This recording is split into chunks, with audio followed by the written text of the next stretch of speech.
ఛానల్కు స్వాగతం. ఈనాటి ముఖ్యాంశాలు. ప్రభుత్వ విజయాల్లో కలెక్టర్లే కీలకం. సీఎం చంద్రబాబు. కిక్కులో జగన్ పిఏ. కల్లోల నేపాల్ నుండి స్వస్థలాలకు క్షేమంగా వచ్చేశారు. ఛత్తీస్గఢ్లో భారీ ఎన్కౌంటర్. మావోయిస్ట్ అగ్రనేత మనోజ్ మృతి. 12 జిల్లాలకు కొత్త కలెక్టర్లు. ట్రంప్ సన్నిహితుడు చార్లీ కిర్క్ హత్య. ఇండియాలో క్రాస్ ఓటింగ్ చిచ్చు. కర్నూలు, అనంతలో భారీ వర్షం. వర్షాకాలంలో పుట్టగొడుగులతో ఆరోగ్యం పదిలం. ఈరోజు వార్తలను చూద్దాం. కల్లోల నేపాల్ నుంచి స్వస్థలాలకు క్షేమంగా వచ్చేశారు. అల్లర్లతో అట్టుడుగుతున్న నేపాల్లో చిక్కుకుని బితుకుమంటూ గడిపిన ఏపీ వాసులు రాష్ట్రానికి తిరిగి వచ్చారు. రాష్ట్ర ప్రభుత్వ ప్రత్యేక చొరవ, మంత్రి లోకేష్ స్వీయ పర్యవేక్షణ, ఉన్నతాధికారుల సమన్వయంతో సొంత గడ్డపై క్షేమంగా దిగారు. విహార తీర్థయాత్రలకు నేపాల్కు వెళ్ళి అక్కడ కాఠ్మండు, హెటౌడా, పొఖారా, సిమికోట్ తదితర ప్రాంతాల్లో చిక్కుకుపోయిన ఏపీ వాసులను ప్రత్యేక విమానాలు, రోడ్డు మార్గాల ద్వారా గురువారం రాత్రికి రాష్ట్రానికి తీసుకువచ్చారు. గురువారం వరుసగా రెండో రోజున మంత్రి లోకేష్ సచివాలయంలోని ఆర్టీజీఎస్ కేంద్రానికి చేరుకొని తరలింపు ఏర్పాట్లను పర్యవేక్షించారు. గత 2 రోజులుగా లోకేష్ కమాండ్ కంట్రోల్ సెంటర్ నుంచి ఢిల్లీలోని ఏపీ భవన్ అధికారులు, కేంద్ర ప్రభుత్వం, నేపాల్ రాయబార కార్యాలయం, రాష్ట్ర మంత్రులు, వివిధ శాఖల ఉన్నతాధికారులతో పరిస్థితిని ఎప్పటికప్పుడు సమీక్షిస్తున్నారు. 12 జిల్లాలకు కొత్త కలెక్టర్లు. సుదీర్ఘ కసరత్తు తరువాత ప్రభుత్వం జిల్లా కలెక్టర్ల బదిలీలు చేపట్టింది. జిల్లాల్లో అధికారుల పనితీరుతో పాటు అన్ని కోణాల్లో విచారించిన తర్వాత 26 జిల్లాలకు గాను 12 జిల్లాలకు కొత్త కలెక్టర్లను నియమించింది. పాత కలెక్టర్లలో కొంతమందిని సీనియారిటీ ఆధారంగా రాజధానికి తీసుకురాగా మరికొంతమంది పనితీరు సక్రమంగా లేకపోవడంతో కలెక్టర్లుగా తప్పించి వారి స్థానంలో కొత్త వారికి అవకాశం కల్పించింది.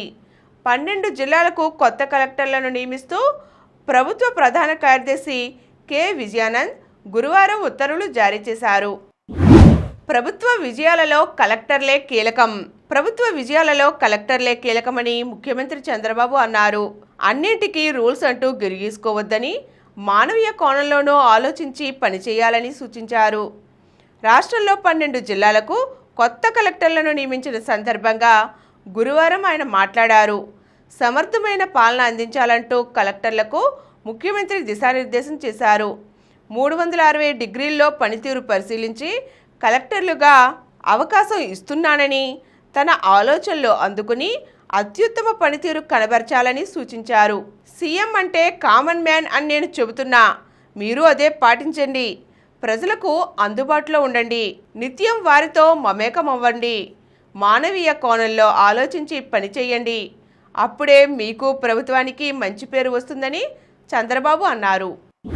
కిక్కులో జగన్ పిఏ. వేల కోట్ల విలువైన మద్యం స్కామ్లో సిట్ దర్యాప్తు మరో కీలక మలుపు తిరిగింది. నిత్యం జగన్ వెన్నంటి ఉండే ఆయన వ్యక్తిగత సహాయకుడు పిఏ నర్రెడ్డి సునీల్ రెడ్డి కంపెనీల తలుపులను సిట్ తట్టింది. గురువారం ఒకే రోజు హైదరాబాద్, విశాఖపట్నంలో సునీల్ పేరుతో ఉన్న 10 కంపెనీలలో సోదాలు నిర్వహించింది. ఈ కేసులో జగన్కు అత్యంత సన్నిహితులైన ఎంపీ మిథున్ రెడ్డి, మాజీ ఎమ్మెల్యే చెవిరెడ్డి భాస్కర్ రెడ్డి, ఓఎస్టీ కృష్ణమోహన్ రెడ్డి తదితరులు నిందితులుగా ఉన్నారు. మద్యం ముడుపుల సొమ్ములు అంతిమ లబ్ధిదారుకు చేరడంలో వీరి పాత్ర కీలకమని తేలింది. జగన్ పట్ల అంతులేని విధేయత చూపించడంతో పాటు వ్యక్తిగత ఆర్థిక వ్యవహారాలు చూసుకోవడంలో సునీల్ రెడ్డికి ఎంతో ప్రాధాన్యత ఇచ్చారు. జగన్ ఏర్పాటు చేసిన అన్ని కంపెనీల్లోనూ వైఎస్ భారతి తరువాత సునీల్ రెడ్డినే డైరెక్టర్గా నియమించారు. సరస్వతి పవర్ మొదలుకొని తన భార్య పేరుతో ఏర్పాటు చేసిన పలు కంపెనీల్లో సునీల్ రెడ్డిని డైరెక్టర్గా చేర్చారు. సునీల్ రెడ్డి పేరుతో ఉన్న 10 కంపెనీలు డొల్ల కంపెనీలే అని తేలింది. అవన్నీ మనీ రూటింగ్ కోసం ఏర్పాటు చేసుకున్నవని తేలింది. కర్నూలు, అనంతలో భారీ వర్షం. అనంతపురం, ఉమ్మడి కర్నూలు జిల్లాలలోని పలు ప్రాంతాలలో బుధవారం రాత్రి గురువారం తెల్లవారుజామున భారీ వర్షాలు కురిశాయి. కర్నూలు జిల్లా కొలిమిగుండ్ల మండలంలో 12.9, అనంతలోని ఎల్లనూరు మండలంలో 10.4 సెంటీమీటర్ల వర్షపాతం నమోదైంది. వాగులు వంకలు పొంగిపొర్లాయి. పలు నదులు ఉధృతంగా ప్రవహిస్తున్నాయి. పలు గ్రామాలకు రాకపోకలు నిలిచిపోయాయి. వేల ఎకరాల పంటలు నీట మునిగాయి. అల్పపీడనం ప్రభావంతో రాష్ట్రంలో అక్కడక్కడ ఈరోజు రేపు కూడా భారీ వర్షాలు కురిసే అవకాశం ఉందని, వేగంతో ఈదురుగాలు వీచే అవకాశం ఉందని వాతావరణ శాఖ హెచ్చరించింది. ఇండియా కూటమిలో క్రాస్ ఓటింగ్ చిచ్చు. ఉపరాష్ట్రపతి ఎన్నికల ఫలితాలు వెలువడి 2 రోజులు అయినప్పటికీ ఆ ఎన్నికల్లో ఇండియా కూటమికి చెందిన కొందరు ఎంపీలు క్రాస్ ఓటింగ్ చేశారన్న అనుమానాలు కూటమిలో చిచ్చు రేపుతున్నాయి. ఆమ్ ఆద్మీ పార్టీతో సహా కొన్ని పార్టీలు క్రాస్ ఓటింగ్కు పాల్పడ్డాయని టీఎంసీ నేత అభిషేక్ బెనర్జీ ఆరోపించారు. ఆప్లో బీజేపీకి అనుకూలంగా ఉన్న ఒక మహిళా ఎంపీతో పాటు కనీసం 4 ఎన్డీఏ అభ్యర్థికి ఓటు వేశారని అన్నారు. ప్రతిపక్ష పార్టీల ఓట్లను కొనుగోలు చేసేందుకు ఒక్కొక్కరికి 20 కోట్లు ఇవ్వజూపారన్నారు.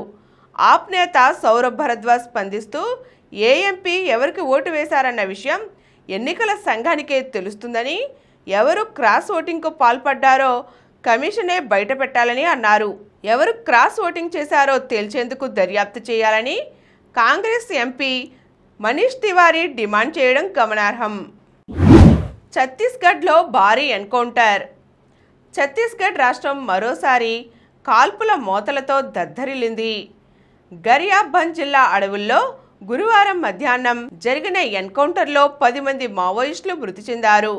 మృతుల్లో మావోయిస్టు పార్టీ కేంద్ర కమిటీ సభ్యుడు, ఒడిశా రాష్ట్ర కార్యదర్శి, సెంట్రల్ రీజనల్ బ్యూరో కమిటీ సభ్యుడు మోడెం బాలకృష్ణ అలియాస్ భాస్కర్ అలియాస్ మనోజ్తో పాటు ఒడిశా రాష్ట్ర కమిటీ సభ్యుడు ప్రమోద్ అలియాస్ పాండు, మరికొందరు కీలక నేతలు మృతి చెందినట్లు పోలీసు వర్గాలు వెల్లడించాయి. ట్రంప్ సన్నిహితుడు చార్లీ కిర్క్ హత్య. అమెరికా అధ్యక్షుడు డొనాల్డ్ ట్రంప్ సన్నిహితుడు చార్లీ కిర్క్ దారుణ హత్యకు గురయ్యారు. బుధవారం యూటా రాష్ట్రంలోని ఓ కాలేజీలో నిర్వహించిన కార్యక్రమంలో ఆయన మాట్లాడుతుండగా దుండగుడు ఆయన్ను కాల్చి చంపాడు. దీంతో కార్యక్రమానికి హాజరైన జనం భయంతో పరుగులు తీశారు. కిర్క్ను హుటాహుటిన ఆసుపత్రికి తరలించగా అప్పటికే ప్రాణం పోయినట్లు వైద్యులు తేల్చారు. ఒక అనుమానితుడిని పోలీసులు అదుపులోకి తీసుకుని విచారిస్తున్నట్లు యూటా గవర్నర్ స్పెన్సర్ కాక్స్ ప్రకటించారు. రాష్ట్రానికి ఇదో చీకటి రోజని ఆయన పేర్కొన్నారు. దీనిని రాజకీయ హత్యగా అభివర్ణించారు. నిందితుడు నల్లటి దుస్తులు ధరించి క్యాంపస్లోని దూరంగా ఉన్న ఓ భవనం పైకప్పు నుంచి కాల్పులు జరిపాడని అధికారులు తెలిపారు. వర్షాకాలంలో పుట్టగొడుగులతో ఆరోగ్యం పదిలం. వర్షాకాలంలో ఎక్కువగా దొరికే పుట్టగొడుగులకు పోషకాలు ఎక్కువ.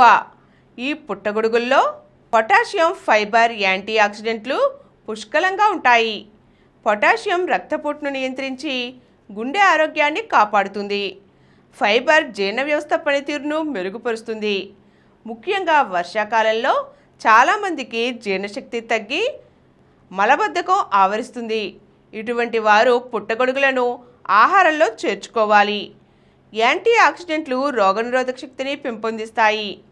వీటిలో ఉండే కాల్షియం, విటమిన్ డి ఎముకలు దృఢంగా ఉంచేందుకు సహాయపడతాయి.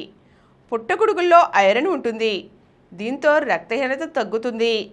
పుట్టగొడుగుల్లో నీటి శాతము ఎక్కువే, క్యాలరీలు తక్కువ, కాబట్టి బరువును తగ్గించడంలోనూ సహాయపడుతుంది. పుట్టగొడుగులు రక్తంలో చక్కెర స్థాయిలను నియంత్రిస్తాయి, మతిమరుపు రాకుండాను కాపాడతాయి. పుట్టగొడుగుల్లోని కొన్ని యాంటీ ఆక్సిడెంట్లు మతిమరుపు రాకుండా అడ్డుకుంటాయి. ఇప్పుడు కొన్ని సంక్షిప్త వార్తలు చూద్దాం. ఉపరాష్ట్రపతిగా సిపి రాధాకృష్ణన్ ప్రమాణం. హాజరైన ప్రధాని మోదీ, పలు రాష్ట్రాల గవర్నర్లు, ముఖ్యమంత్రులు. నేపాల్లో కొనసాగుతున్న కర్ఫ్యూ, పారిపోతున్న ఖైదీలపై భద్రతా దళాల కాల్పులు. యు ముంబా ఉత్కంఠ గెలుపు. ప్రో కబడ్డీ లీగ్ తొలి అంచె లీగ్ మ్యాచ్లలో యు ముంబా జోరు కొనసాగుతోంది. పట్నా పైరేట్స్తో గురువారం ఇక్కడ జరిగిన మ్యాచ్లో యు ముంబా 40-39 స్కోర్తో విజయం సాధించింది. ఆయుష్ సంచలన విజయం. క్వార్టర్స్లో లక్ష్య సేన్ సాత్విక్ జోడీ. భారత వర్ధమాన షట్లర్ ఆయుష్ శెట్టి సంచలన విజయంతో హాంకాంగ్ ఓపెన్ క్వార్టర్స్కు చేరుకున్నారు. లక్ష్య సేన్ సాత్విక్ సాయిరాజ్ జోడీ కూడా రౌండ్ 8కి చేరుకున్నారు. హాంకాంగ్పై బంగ్లా 7 వికెట్ల తేడాతో విజయం. కెప్టెన్ లిట్టన్ దాస్ అర్ధ సెంచరీతో ఆసియా కప్లో బంగ్లాదేశ్ బోణీ చేసింది. గురువారం గ్రూప్ బిలో భాగంగా హాంకాంగ్తో జరిగిన ఈ మ్యాచ్లో బంగ్లా 7 వికెట్ల తేడాతో నెగ్గింది. మరిన్ని వార్తా విశేషాలతో రేపటి సమరం న్యూస్లో తిరిగి కలుద్దాం. Thank you. ప్రతిరోజు వార్తా విశేషాల కోసం అనతి కాలంలోనే 20 కోట్లకు పైగా వ్యూస్ సాధించిన సమరం ఛానల్ సమర్పించు సమరం న్యూస్ ఛానల్కు సబ్స్క్రైబ్ చేయండి, లైక్ చేయండి, మీ ఫ్రెండ్స్కి షేర్ చేయండి. అలాగే ప్రక్కనున్న గంట సింబల్ని ప్రెస్ చేయడం మర్చిపోకండి.